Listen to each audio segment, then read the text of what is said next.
Olá alunas, olá alunos, bem-vindo aí estamos se encaminhando para o final aí, né, do curso do Marx. Hoje a gente vai falar um pouquinho do método do Marx, né? As aulas passadas a gente falou de ideologia, de fetiches da mercadoria, falamos de alienação, falamos de mais-valia, que é super importante, né? Deixa até a fotinha do Marx aí. Falamos de mais-valia, né? Super importante mesmo essa palavra, essa teoria, esse conceito do Marx, né? Que ele descobriu, ele desenvolveu isso, né?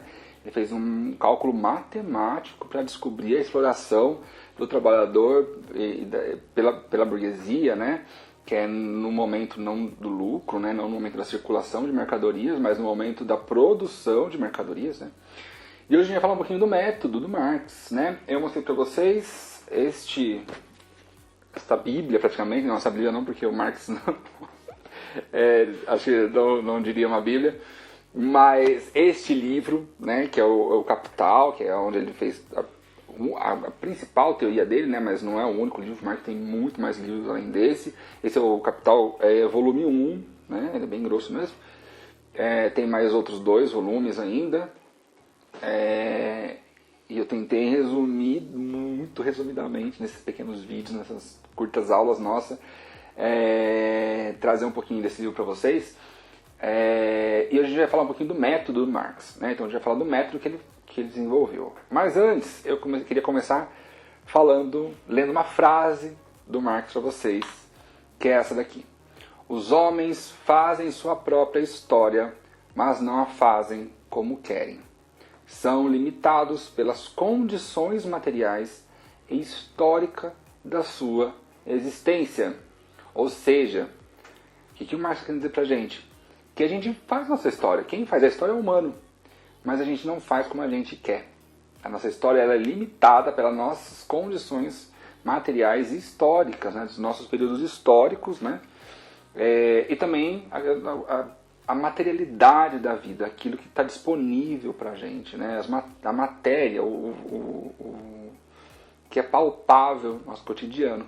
Por isso que ele diz, né, que o que ele está tentando dizer é que as ações humanas são delimitadas pela classe social, né?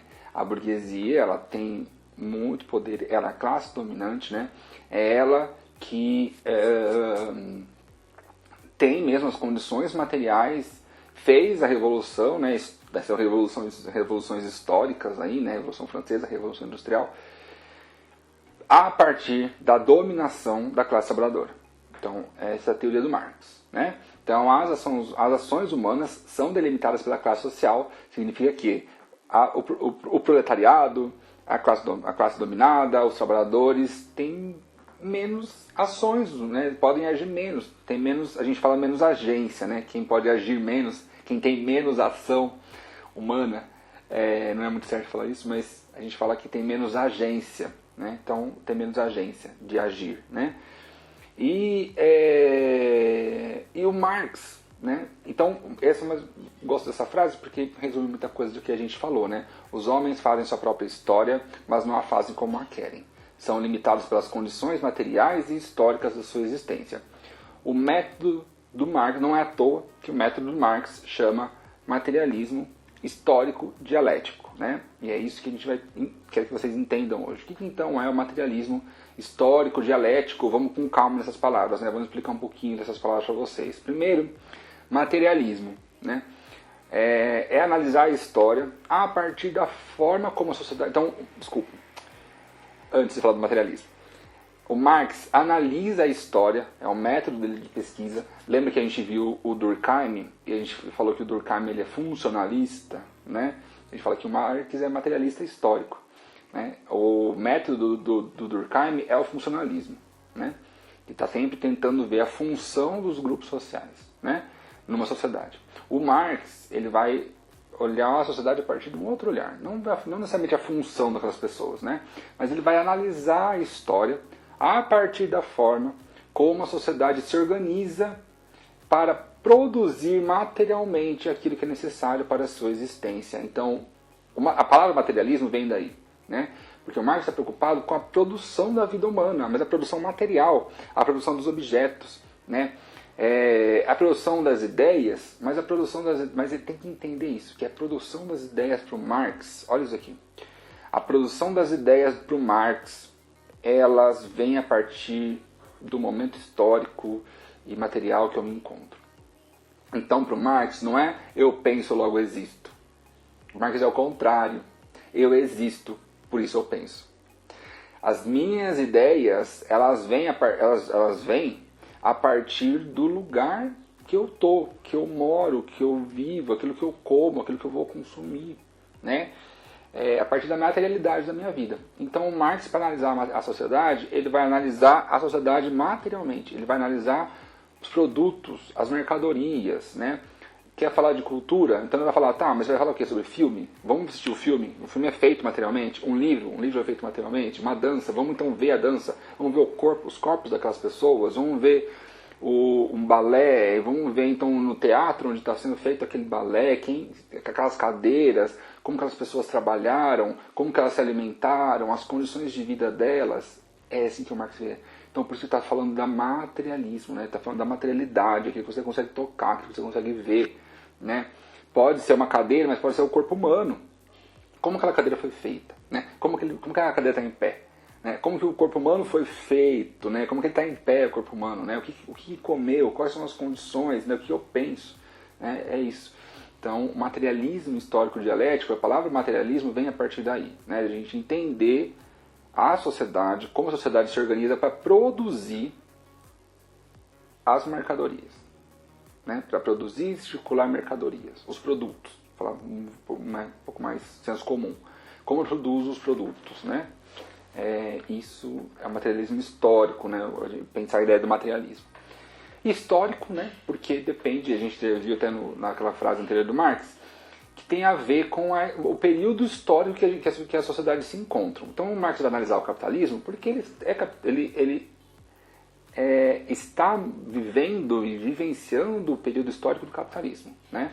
Então ele fala, olha, o que eu estou analisando aqui não dá para a gente colocar diretamente para analisar todo o mundo. Não tem como fazer uma teoria sobre a história do mundo. A gente tem que analisar historicamente cada período histórico, cada momento histórico. Então, por isso que ele chama O Capital, o livro dele, porque ele vai analisar o capitalismo. Então, materialismo, espero que vocês tenham entendido. Histórico por aí, mas o dialético, o que é dialético, né? Tem uma... Tá meio estranho esse negócio. Agora foi tudo. O Marx, pensando na questão da dialética, ele entende que o que move a história, se a gente perguntar para o Marx, o que move a história?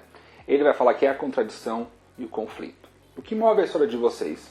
As contradições e os conflitos das suas histórias, né? É isso que move a história. Então, por isso que ele sempre vê essas classes sociais antagônicas, porque é elas que movem as histórias, né? A gente já fala desde, né, sei lá, pode pensar, pegar no tempo antigo, né? Os escravos lá em Roma, né? E os cidadãos de Roma, enfim, né? Depois a gente pode pegar os plebeus e os reis, né? São classes antagônicas, né? Mas no capitalismo ele está pegando a burguesia e o proletariado.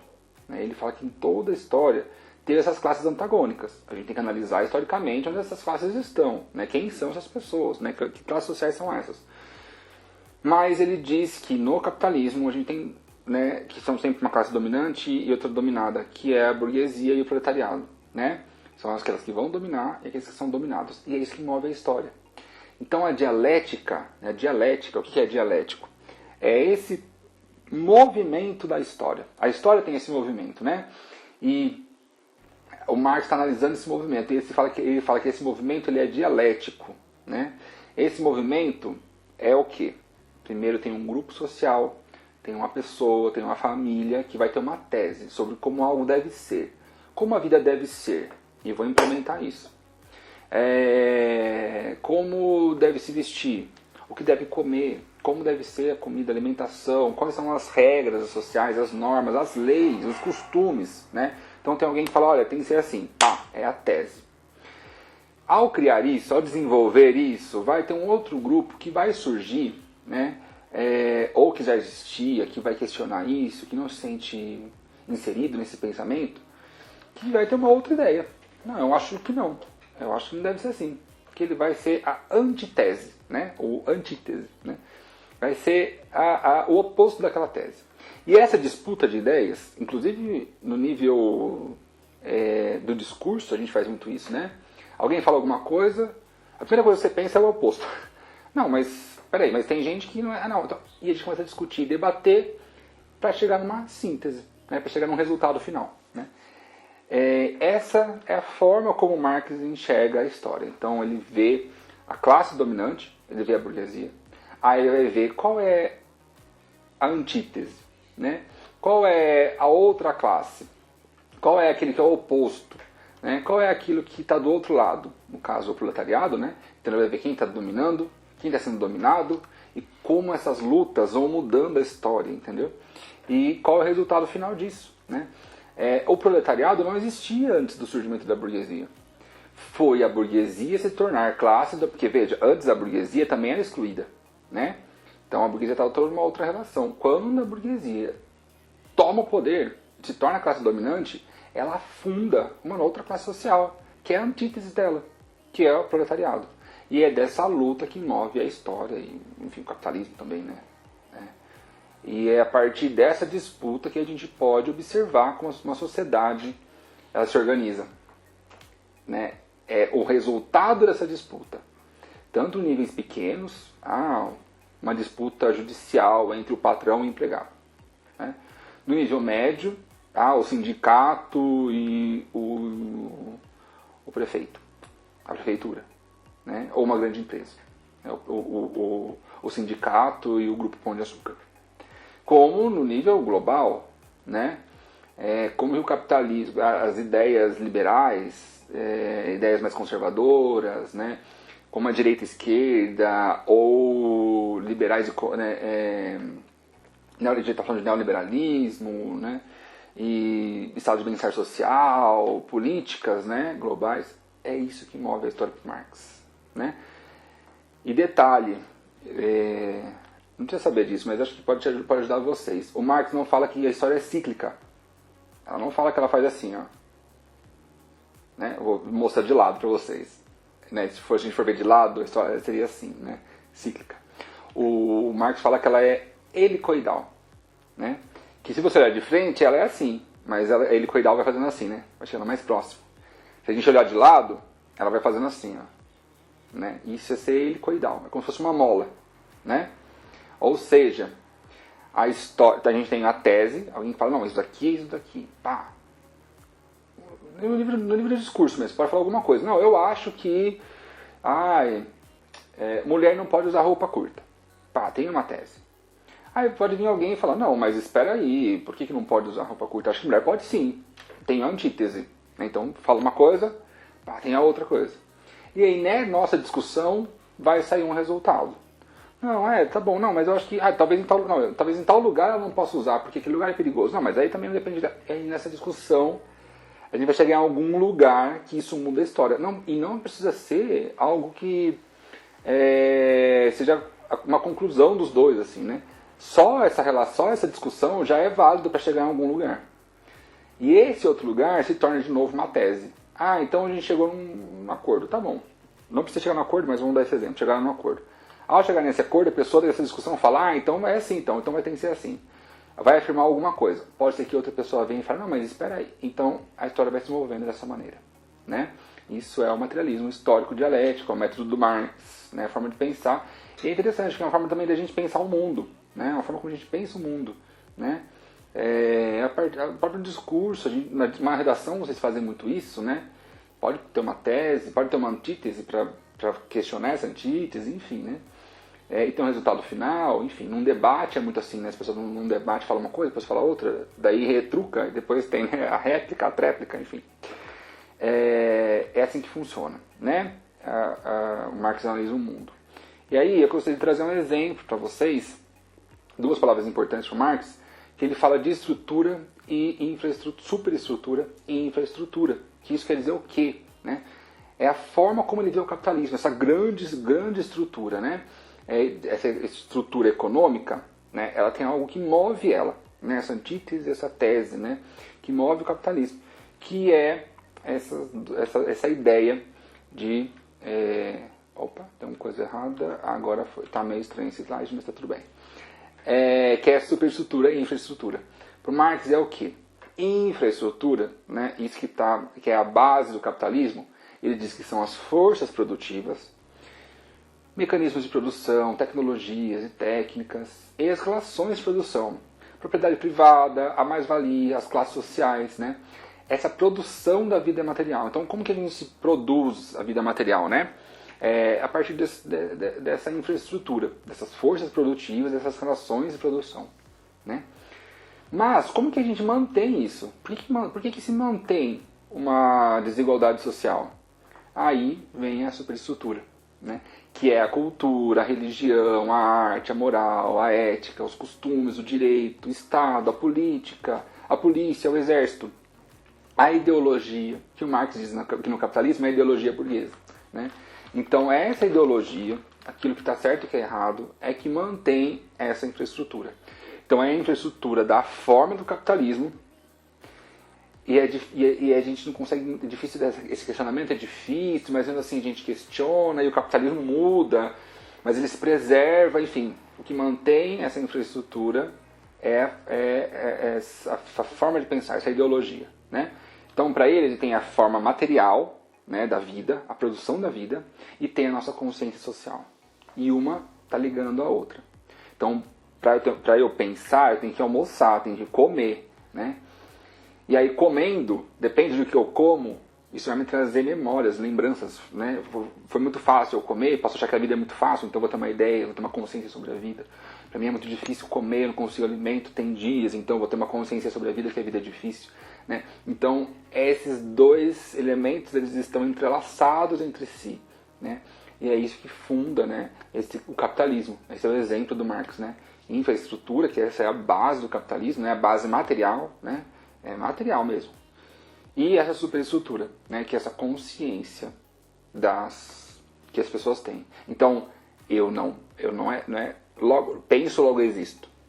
Eu existo, eu experimento a vida material, eu como, eu pego, eu mordo, eu sinto fome, eu sinto frio, eu não sinto frio, eu sinto calor. E aí eu vou pensar sobre como é a vida, né? Por isso, e assim que funciona no capitalismo.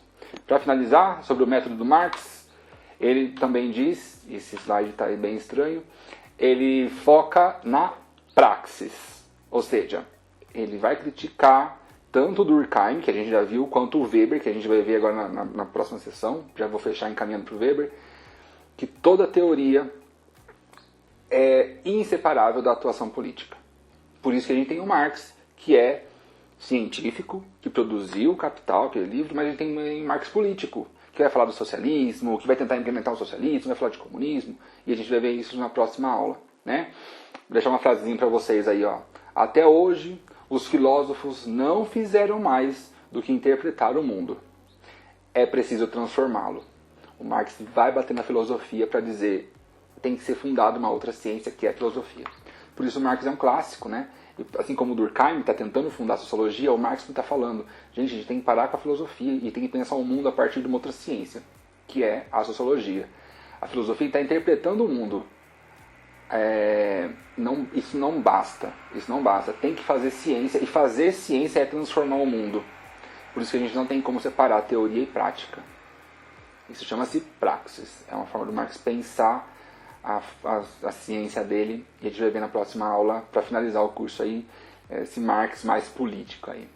É isso, obrigado e até a próxima.